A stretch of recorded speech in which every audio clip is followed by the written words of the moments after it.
Commander Sarah Chen walked through the lower levels of Galactic Confederation Station Nexus 7, checking the maintenance reports on her datapad. The station hummed with life above her.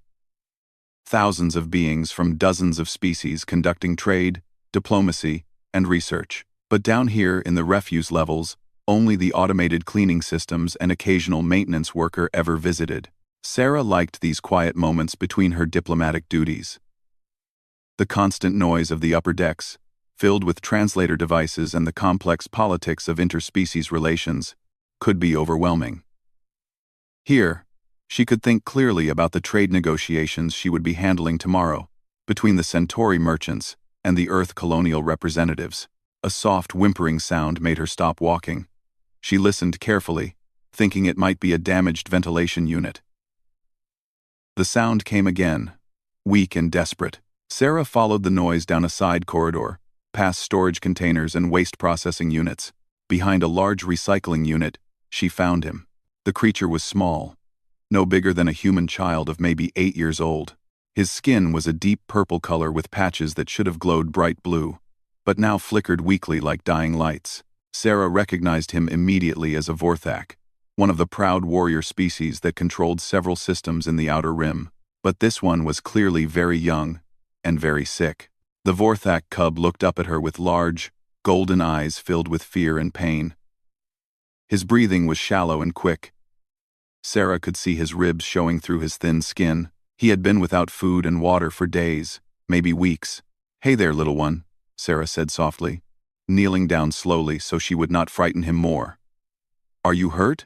The cub tried to crawl away from her, but he was too weak to move far.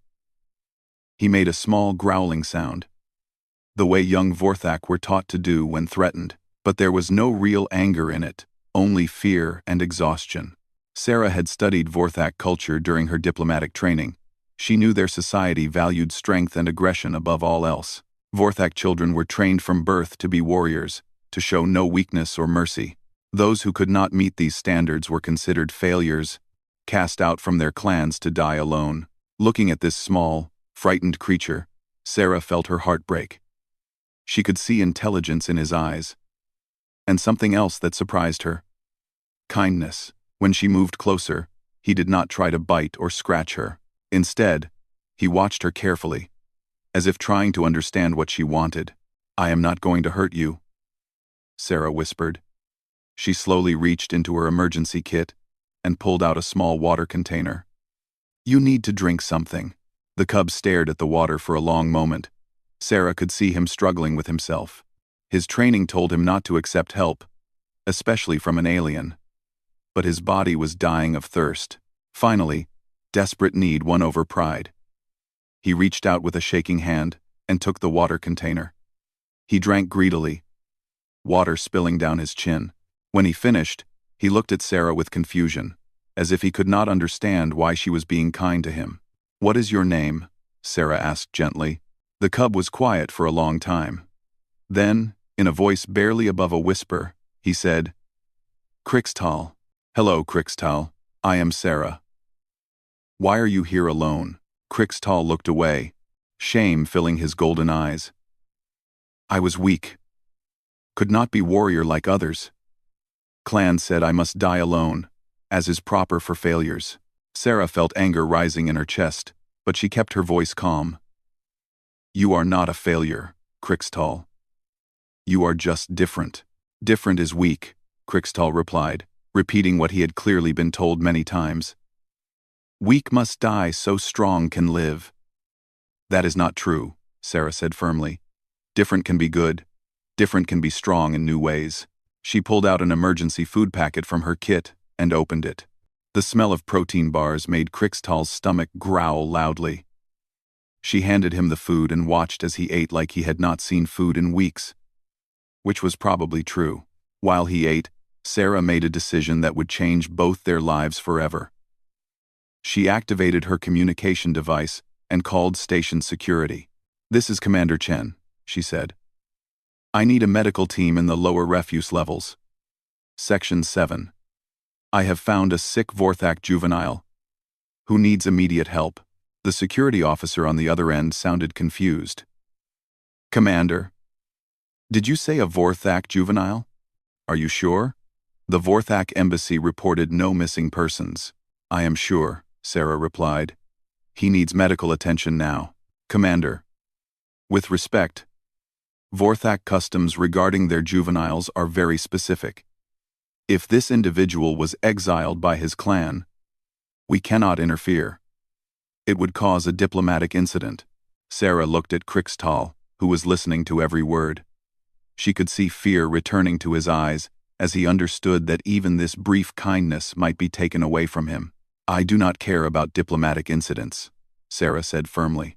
I care about a sick child who needs help. Send the medical team. She ended the communication and turned back to Krixtal. Do not worry, she told him. I will not let them send you back to die. You are under my protection now. Why? Krixtal asked, genuine confusion in his voice. I am nothing to you. I am weak, useless. Why would you protect weakness? Sarah smiled sadly and gently touched his shoulder. Because everyone deserves a chance to live, Krixtal. Everyone deserves to find out what they can become. And because sometimes, what others call weakness is actually a different kind of strength. The medical team arrived 30 minutes later, along with station security and, unfortunately, representatives from the Vorthak embassy. As they loaded Krixtal onto a medical stretcher, Sarah could hear the Vorthak ambassador arguing loudly about human interference in their cultural affairs.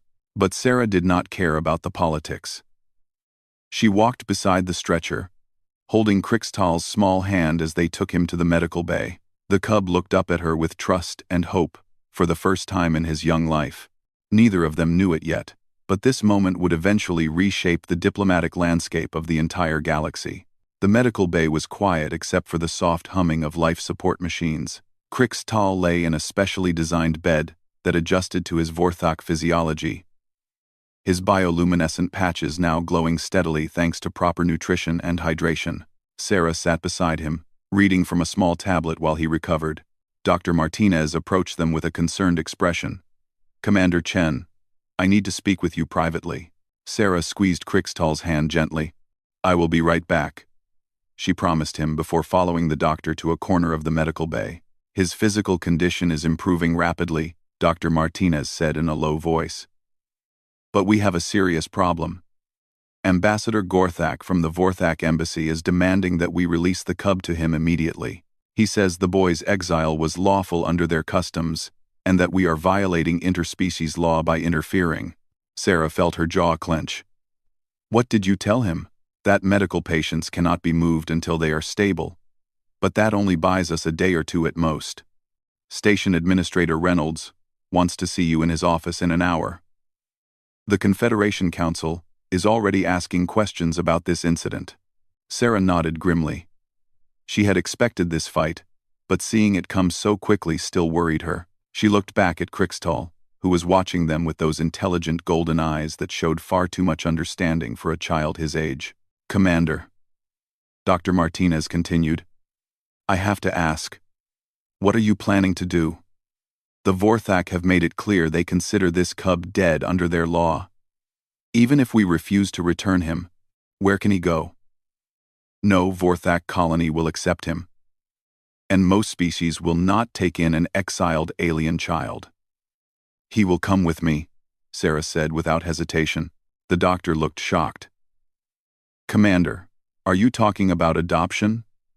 Cross-species adoption is incredibly complicated, especially with a species like the Vorthak. The legal process alone could take years, and there is no guarantee it would be approved. Then we start the process immediately, Sarah replied. Contact the Human Adoption Services and begin filing the paperwork.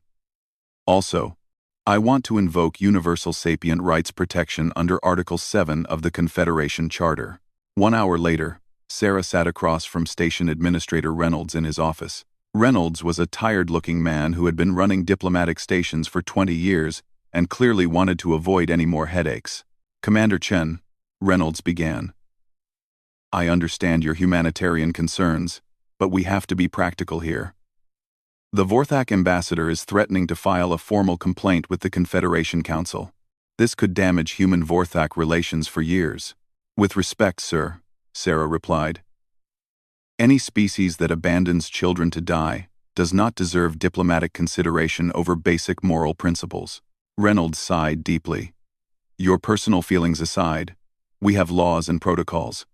The Vorthak have the right to govern their own internal affairs, even when we disagree with them, and sentient beings have the right to life and protection from cruelty, regardless of their species, Sarah countered. That is also Confederation law, and it supersedes cultural practices that involve death or torture of individuals who have committed no crime other than being different. Before Reynolds could respond, his communication system activated. Sir, his assistant said, Ambassador Gorthak is here and demands an immediate meeting about the Vorthak juvenile. Reynolds looked at Sarah with a mixture of sympathy and frustration. Send him in. Ambassador Gorthak entered the office like a storm. He was a massive Vorthak, nearly 7 feet tall, with battle scars covering his arms and face. His bioluminescent patches pulsed bright red with anger. Administrator Reynolds, Gorthak growled. This human has stolen property of the Vorthak people. The exile Krixtal must be returned immediately for proper termination. Sarah stood up, matching his aggressive tone with calm determination. Krixtal is not property, Ambassador. He is a living, sentient being with rights under Confederation law. He is nothing. Gorthak roared. He is weak, useless, contaminated with unnatural emotions that make him unfit for Vorthak society. His own clan judged him fairly and sentenced him to honorable death. Your interference dishonors us all. The only dishonor here is in abandoning a child, Sarah replied firmly. Krixtal may not fit your definition of strength, but that does not give you the right to murder him. Gorthak turned to Reynolds. You see how this human speaks? She has no understanding of honor or tradition. The boy's weakness is like a disease that must be removed before it spreads. This is our way for thousands of years. Reynolds held up his hands. Gentlemen, beings, let us try to find a compromise here. Perhaps the boy could be relocated to a human colony where he would not interfere with Vorthak society? Unacceptable, Gorthak snarled. The exile must complete its purpose. Death is the only honorable end for such weakness. Sarah felt her patience finally break. There is nothing honorable about murdering children, Ambassador. If you cannot see that, then perhaps your people are the ones who are truly weak. The room fell silent. Even Reynolds looked shocked at Sarah's blunt words. Gorthak's patches flared so bright, they were painful to look at. You dare question Vorthak's strength? Gorthak said in a dangerously quiet voice. I question any strength that requires the death of children to prove itself, Sarah replied without backing down. For a moment, it looked like Gorthak might attack her physically. Then he seemed to regain control of himself. Very well, human. You wish to claim this worthless creature?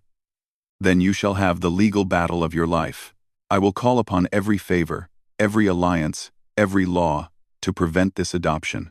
We shall see how strong your human compassion truly is when it faces the full weight of galactic politics. He stormed out of the office, leaving Sarah and Reynolds in tense silence. Well, Reynolds said finally, you have certainly made things interesting, Commander. I hope you know what you are doing. Sarah thought of Krixtal lying alone in the medical bay, probably wondering if she would abandon him like everyone else had. I know exactly what I am doing, sir. I am keeping a promise to a child who has already suffered far too much. Over the next several days, while the legal battle raged in government offices and courtrooms, Sarah spent every free moment with Krixtal. She brought him books about human history and philosophy, simple stories about courage and kindness, and most importantly, she showed him that strength could mean protecting others instead of dominating them. Why do humans help those who cannot help themselves? Krixtal asked one evening, as Sarah read to him about human rescue efforts during natural disasters. Because we believe that everyone has value, Sarah explained. We think that taking care of each other makes us all stronger, not weaker. Krixtal was quiet for a long time. My people would say this makes humans weak. What do you think? Sarah asked gently. Krixtal looked at his hands, thinking carefully.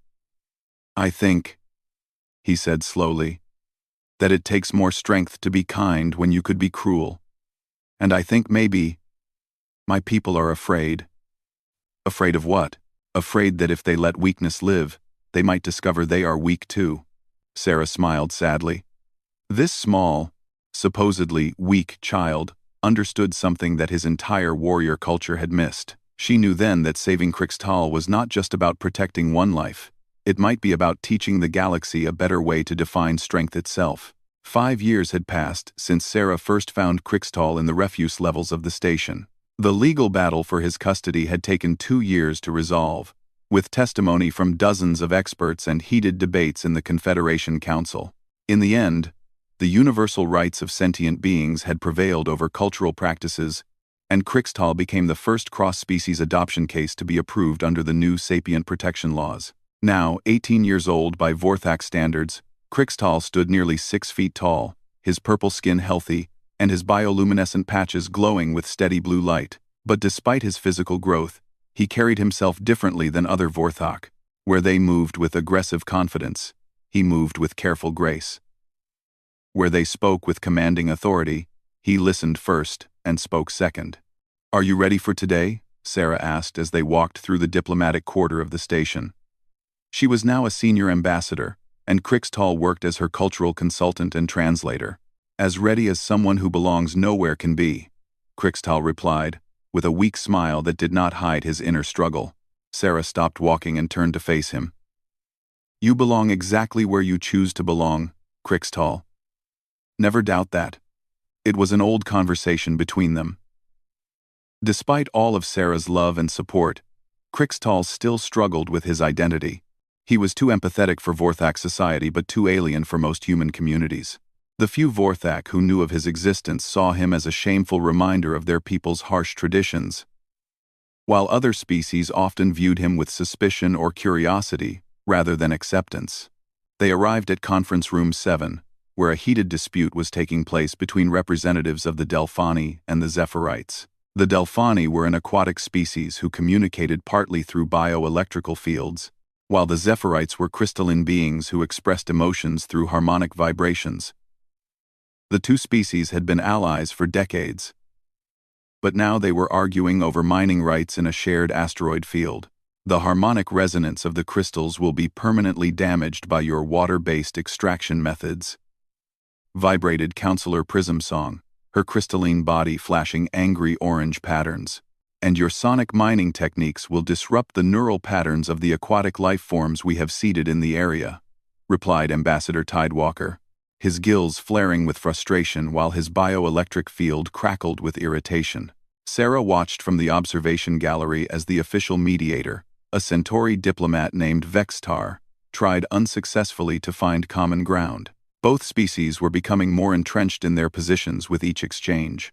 "The mediator does not understand their real concerns," Krixtal said quietly, studying the body language and emotional displays of both sides. "What do you mean?" Sarah asked. "The Delphani are not truly worried about their seeded life forms. Those can be relocated easily. They are afraid that if they give in to Zephyrite demands here, it will set a precedent for other negotiations. They feel they are always asked to compromise because their technology is seen as less advanced." Sarah looked at him with surprise. "How can you tell that? The pattern of Tidewalker's bioelectric field shows anxiety about status, not genuine concern for the aquatic life. And look at how he keeps glancing at his aide. He is checking to make sure his responses are being recorded for his superiors." "What about the Zephyrite?" Krixtal focused on Prism Song's harmonic vibrations and color displays. "She is genuinely worried about crystal damage, but there is something else. The frequency of her concern tone suggests personal involvement. I think she has family members whose existence depends on those specific crystals." Before Sarah could respond, the argument in the conference room escalated. Tidewalker's bioelectric field suddenly pulsed with aggressive patterns, while Prism Song's harmonics shifted to a frequency that made the room's metal fixtures vibrate unpleasantly. "This is useless," Tidewalker declared. "The Delphani withdraw from these negotiations. We will resolve this matter through economic sanctions instead." "Crystalline memory is long," Prism Song rang out angrily. "The Zephyrite will remember this betrayal for 1,000 cycles, As both delegations began to storm out, Crixtal made a decision that would change his life. He stood up and walked down to the conference room floor. "Honored representatives," he called out, his voice carrying the carefully controlled authority he had learned from watching human diplomats. "May I offer a different perspective?" Everyone in the room stopped and stared at him. Very few beings had ever seen a Vorthak in diplomatic settings, and certainly not one speaking with such calm respect. "Who are you to interfere in our negotiations?" Tidewalker demanded, his bioelectric field still crackling with anger. "I am Crixtal, cultural consultant to the Human Diplomatic Corps," he replied with a slight bow that somehow managed to honor both species' greeting customs simultaneously. "I have been observing your discussions, and I believe both of your peoples are suffering from a misunderstanding about the true nature of this conflict. The conflict is simple." Prism Song vibrated impatiently. "They want to damage our crystals for their fish. With respect, Counselor Prism Song, I believe your concern is more specific than general crystal damage. The mining zone includes the Harmony Spire formations that are home to your offspring clutch, does it not?" Prism Song's vibrations stopped entirely for a moment, the crystalline equivalent of shocked silence. "How could you possibly know that? That information is closely guarded. Your harmonic patterns carry emotional undertones of parental protection, not abstract property concern," Crixtal explained gently. "And Ambassador Tidewalker, your bioelectric anxiety suggests you are less worried about the aquatic life forms and more concerned about how compromise in this negotiation will affect your people's standing in future territorial disputes." Both representatives stared at him with a mixture of surprise and suspicion. The human mediator, Vex Tar, looked confused. "Even if your observations are correct," Tidewalker said carefully, "how does this change anything? We still have incompatible needs for the same space." "No.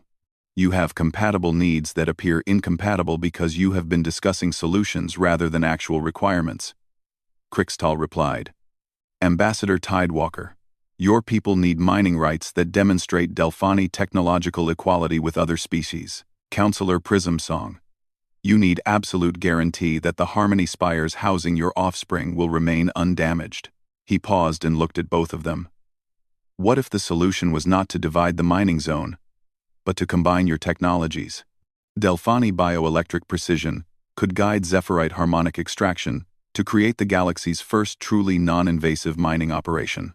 Both species would gain more than either could achieve alone, and the Harmony Spires would actually be protected by the process, rather than threatened by it." The room fell silent as both delegations considered his words. Sarah watched from the gallery, her heart racing with pride and amazement at what she was witnessing. "The bioelectric guidance would require unprecedented cooperation between our species," Tidewalker said slowly, "which would demonstrate Delphani technological sophistication in a way that solo mining never could," Crixtal agreed. "And harmonic extraction guided by bioelectric fields could actually strengthen crystal formation," Prism Song vibrated thoughtfully. "Our offspring would be safer than before." 3 hours later, both delegations had agreed to a joint mining operation that would become a model for interspecies cooperation throughout the galaxy. As the representatives filed out, discussing technical details and cooperation frameworks, Ambassador Elena Rodriguez approached Crixtal. She was the head of the Human Diplomatic Corps, a woman whose reputation for successful negotiations was known across dozens of star systems. "That was extraordinary work," she said. "I have been watching interspecies negotiations for 30 years, and I have never seen anyone read cultural and emotional subtext with that level of accuracy." "Thank you, Ambassador," Crixtal replied modestly. "I am not offering compliments," Rodriguez continued. "I am offering you a job. How would you feel about joining the Diplomatic Academy? Your skills could be invaluable in our efforts to improve interspecies relations." Crixtal looked up at the observation gallery where Sarah was watching with tears in her eyes and the biggest smile he had ever seen her wear. For the first time in his life, Crixtal felt like he had found where he truly belonged. The Diplomatic Academy had been the making of Crixtal. 3 years of intensive study in interspecies relations, cultural anthropology, and conflict resolution had transformed Sarah's rescued cub into one of the most promising young diplomats in the Confederation. His unique background gave him insights that purely single-species diplomats could never achieve. But now, as he stood in the emergency briefing room aboard the diplomatic vessel Harmony's Promise, Crixtal faced his greatest challenge yet. The situation is deteriorating rapidly, Admiral Chen, Sarah's sister, and the mission commander, explained to the assembled diplomatic team. The Hegemony War has been raging for 6 months. The Krex Empire and the Harmony Collective show no signs of backing down, and now the conflict is spreading to neutral territories. The holographic display showed star maps with red zones indicating battle areas. What had started as a border dispute between two species had expanded into a galactic crisis, as other civilizations chose sides or tried desperately to remain neutral. 17 species have now declared for one side or the other, continued Ambassador Rodriguez, who was leading the diplomatic mission. Trade routes are being disrupted. Colonies are being evacuated. And we are receiving reports of war crimes from both sides. Crix et al. Studied the display with growing dread. The Vorthok Confederation was marked in bright red, indicating their alliance with the aggressive Krex Empire. "Sir," said Junior Ambassador Torres, "our previous negotiation attempts have failed completely. The Krex will not meet with representatives from species allied with the Harmony Collective, and the Collective refuses to negotiate, while Krex forces occupy their colonies. How can we possibly make progress?" End quote. Ambassador Rodriguez looked directly at Crixtal. "That is where our newest team member comes in. Crixtal, are you ready to hear your assignment?" Crixtal straightened in his chair, though his bioluminescent patches dimmed slightly with anxiety. "Yes, Ambassador. You are going to return to Vorthak space as our lead negotiator. Your mission is to convince your birth species to withdraw from their alliance with the Krex Empire and support a ceasefire resolution." The room fell silent. Everyone knew what this meant. Crixtal would be returning to a species that had once condemned him to death, now as a representative of the very humans who had corrupted him. "Ambassador," Crixtal said carefully, "you understand that the Vorthak still consider me a dead exile? They will see my presence as an insult, and my message as contaminated by human weakness." "I understand the risks perfectly," Rodriguez replied, "but you are also the only diplomat we have who truly understands Vorthak culture from the inside. More importantly, you have something no other negotiator can offer them: proof that their definition of strength might be incomplete." Sarah, who had been listening from the back of the room in her role as senior cultural advisor, spoke up. "Crixtal, you do not have to do this. We can find another way." Crixtal looked at his adopted mother with deep affection. "You taught me that sometimes we must do what is right, not what is safe. How can I refuse to try when billions of lives are at stake?" 2 weeks later, Crixtal stood on the bridge of the diplomatic shuttle approaching Vorthak Prime, the homeworld he had never expected to see again. His heart pounded as familiar constellations appeared in the view screen, stars his people had dominated through military might for over 1,000 years. "Incoming transmission," announced the shuttle's pilot. "It is the Vorthak Defense Command." The view screen flickered to life, showing a scarred Vorthak military commander whose patches glowed with aggressive red patterns. "Unknown vessel. You are entering restricted space during wartime. State your business or be destroyed. This is Diplomatic Shuttle Peacemaker requesting permission to land," Crixtal replied, his voice steady despite his racing pulse. "I carry official messages from the Galactic Confederation to the War Council." "Who speaks for this vessel?" the commander demanded. Crixtal took a deep breath. "I am Crixtal, son of Clan Mordak, called to speak with the War Council about the hegemony conflict." The commander's expression changed from professional hostility to shocked recognition, then to pure fury. "Impossible! The exile Crixtal is dead. What human trick is this?" "No trick, Commander. I stand before the War Council as a living representative of the Galactic Confederation, carrying words that could end this war." The communication channel went silent for several long minutes. When it reopened, a different voice spoke, deeper, more authoritative, and filled with cold rage. "This is War Chief Mordak.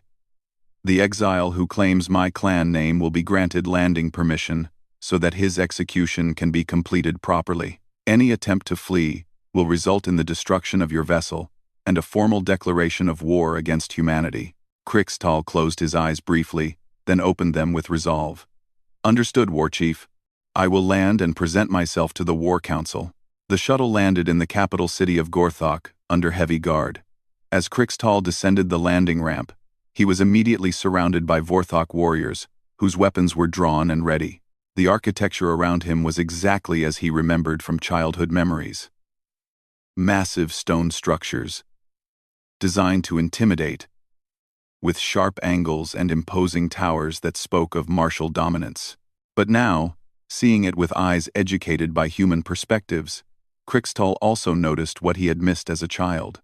The buildings were beautiful in their own way, showing sophisticated engineering and artistic sensibility. His people were not merely brutal warriors, they were also architects, engineers, and artists who had simply channeled their creativity toward military purposes.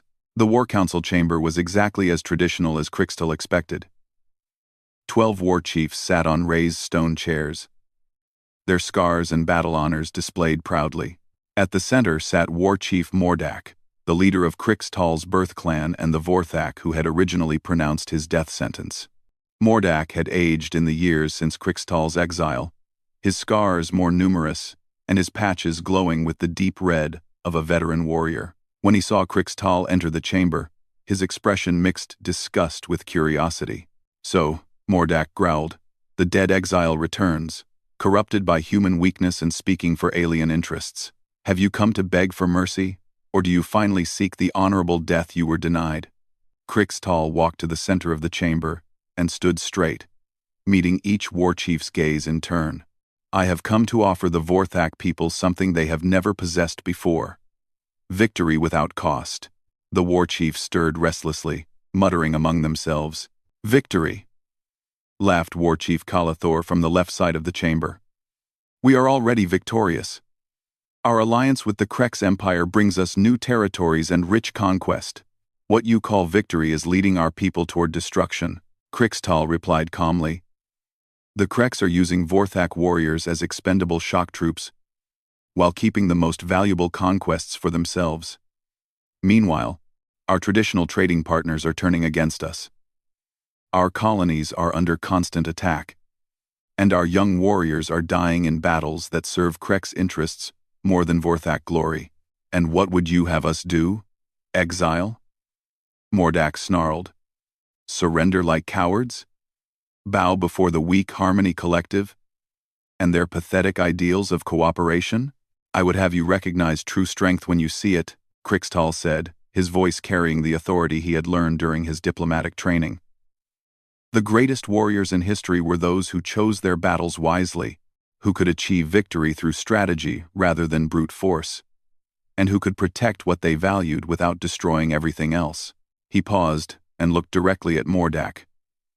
"War Chief, you cast me out because I showed empathy for the weak.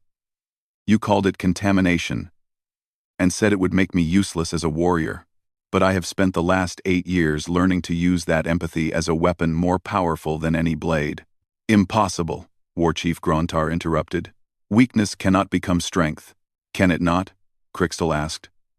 "In the last 3 years, I have prevented 17 armed conflicts through negotiation, saved 4 colonies from economic collapse through trade agreements, and convinced 6 species to join the Confederation peacefully rather than through conquest. I have achieved more victories for my adopted people than most war chiefs achieve in their entire careers. And I did it by understanding my enemies so completely that I could defeat them without destroying what made them worth defeating in the first place." The chamber fell silent as the war chiefs considered his words. Krixtal could see doubt beginning to form in some of their expressions. "You speak well, Exile," Mordak said finally. "But words alone prove nothing. What do you offer the Vorthak people in exchange for abandoning our alliance and the honor it brings us?" "I offer you the chance to become what you have always claimed to be, the greatest warriors in the galaxy. But this time, your battle would be against chaos itself, fighting to protect not just Vorthak interests, but the innocent of all species from the destruction that war brings." Krixtal stepped closer to the War Council, his patches glowing with steady confidence. The Krex Empire feeds on conflict and chaos. They grow strong when others grow weak. But the Vorthak have always been defenders of order and honor. Help me end this war. And you will be remembered not as the servants of the Krex, but as the species wise enough to choose protection over destruction, and strong enough to make that choice when others could not. The War Council chamber remained silent for what felt like an eternity. Krixtal could see the internal struggle playing out across the faces of the 12 war chiefs. Their patches flickered between the red of anger, the blue of contemplation, and the yellow of uncertainty. War Chief Mordak leaned forward on his stone throne. You speak of protection and honor, exile. But you serve humans now. Why should we trust that your loyalty lies with the Vorthak people? Because, Krixtal replied, the humans taught me something our people never understood. That true loyalty is not to any single species, but to the principles that make civilization possible. Sarah Chen saved my life not because I was human, but because I was a child in need. She taught me that strength is measured not by who you can destroy, but by who you choose to protect. Human weakness, spat Warchief Kalathor. You speak like one of their soft philosophers rather than a Vorthok warrior. Krixel turned to face her directly.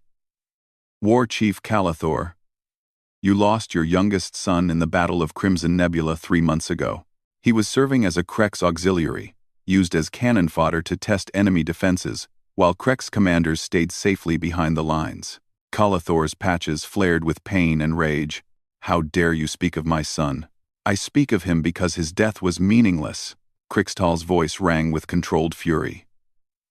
He died not for Vorthak glory, not to protect Vorthak territory, but to make the Krex conquest easier. They used his courage and your pride to serve their own ends. That is not honor. That is being used as a tool by those who see Vorthak warriors as disposable. The chamber erupted with angry voices, but War Chief Mordak raised his hand for silence. Continue, exile, but choose your words carefully. War Chief Mordak, you trained me as a child. You taught me that a true warrior protects the clan, preserves honor, and ensures that Vorthak strength serves Vorthak interests. Look at this war honestly. Are we doing any of those things? Krixtal activated a holographic projector he had been given permission to bring. The display showed star maps, casualty reports, and strategic analyses. In 6 months of war, Vorthok forces have suffered 30% casualties. Krex forces have suffered 12%. Of the 17 systems conquered in this alliance, the Krex have claimed administrative control of 14. Vorthak colonies are under constant attack because our enemies see us as Krex puppets rather than independent actors. The war chiefs studied the data with growing unease.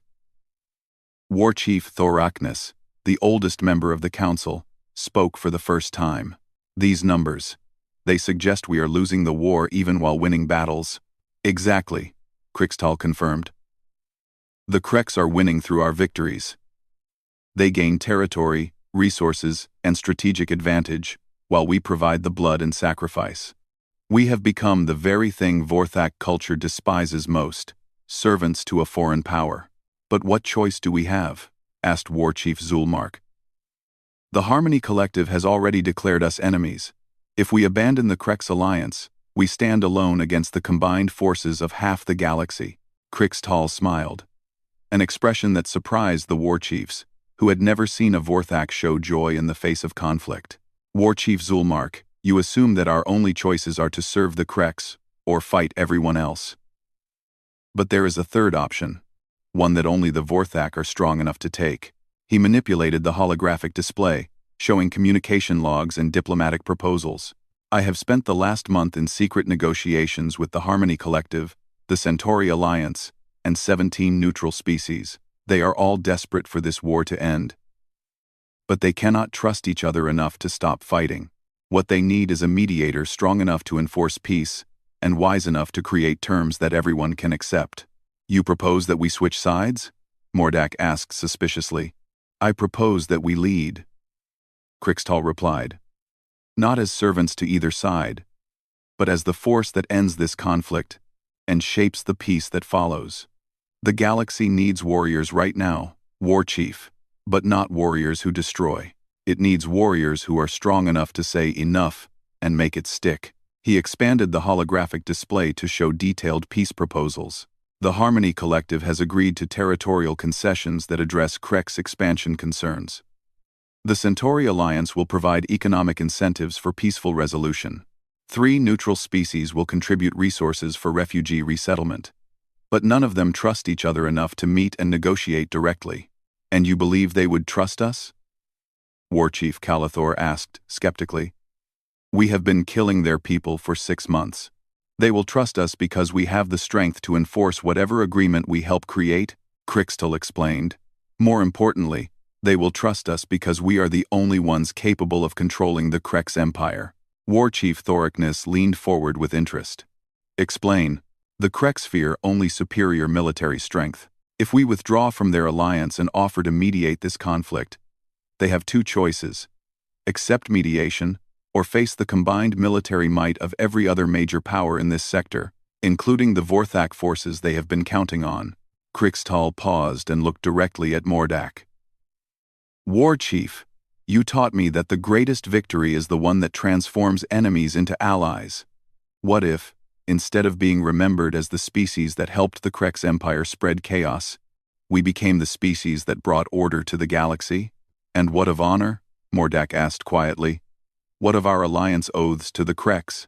Honor lies in keeping oaths that deserve to be kept, Crixtal replied.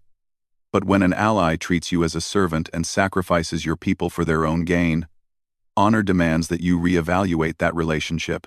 The Krex have broken faith with us by using our warriors as expendable tools. We owe them nothing. The war chiefs spent the next hour debating among themselves, while Crixtal waited in a side chamber. When he was called back, War Chief Mordak stood to address him. Exile, Crixtal, he began formally. The War Council has reached a decision. We will agree to mediate this conflict, but only under one condition. Name it, War Chief. You will serve as our primary negotiator. If this peace effort fails, if our people suffer because we trusted your human-taught wisdom, then you will finally accept the death sentence that was pronounced upon you years ago. Crixtal met Mordak's gaze without flinching. I accept your terms, War Chief. But if this peace effort succeeds, I ask for something in return. What do you ask? That the Vorthak people reconsider their definition of strength. That children who show empathy and compassion are trained rather than exiled. That we become a species that creates warriors wise enough to know when not to fight, rather than simply warriors strong enough to destroy everything in their path. Mordak was quiet for a long moment. Then, to everyone's surprise, he smiled. A rare expression of warmth that transformed his scarred features. If you can end this war and bring honor to our people through peace rather than conquest, exile, then perhaps our definition of strength has indeed been too narrow. The peace negotiations took place on neutral ground at Nexus Station, the same location where Sarah had first found Crixtal years earlier. For 3 weeks, Crixtal mediated between species that had been killing each other for months.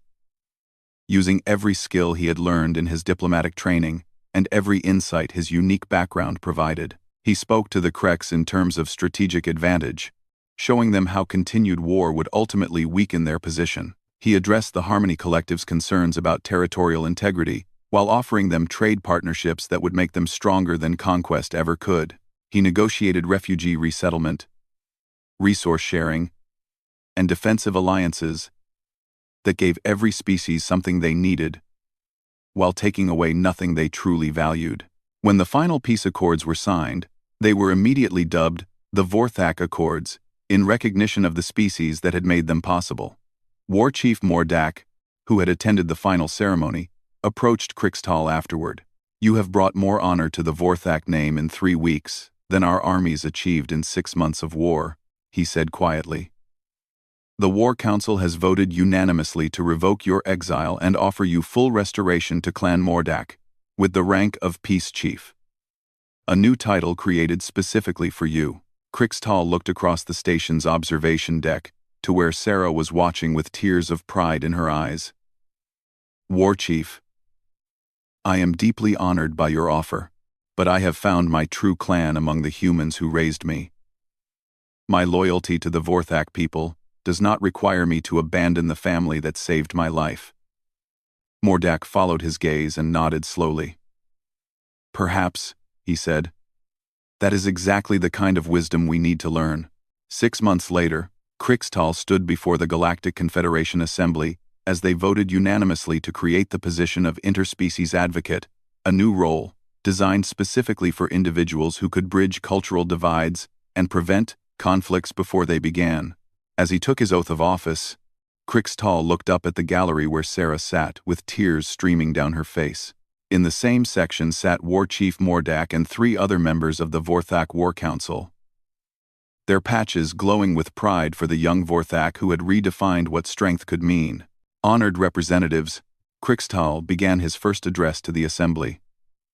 "I stand before you today, not as a Vorthak or a human, but as proof that our greatest strength lies not in the power to destroy our enemies, but in the wisdom to transform them into friends. I was once condemned to die for showing empathy where others expected hatred. Today, that same empathy has helped bring peace to 17 star systems and saved millions of lives." He paused, looking out at representatives from dozens of species, many of whom had been at war with each other just months before. "My human mother taught me that everyone deserves a chance to discover what they can become. My Vorthak heritage taught me that strength and honor are worth preserving. Today, I challenge all of us to discover what we might become if we choose to see our differences not as sources of conflict, but as opportunities to grow stronger together." The applause that followed was unlike anything the assembly had ever heard, a sound that spoke not just of approval, but of hope for a galaxy where the finest diplomats would be those who understood that true strength lay not in conquest, but in the courage to offer a helping hand to those who needed it most.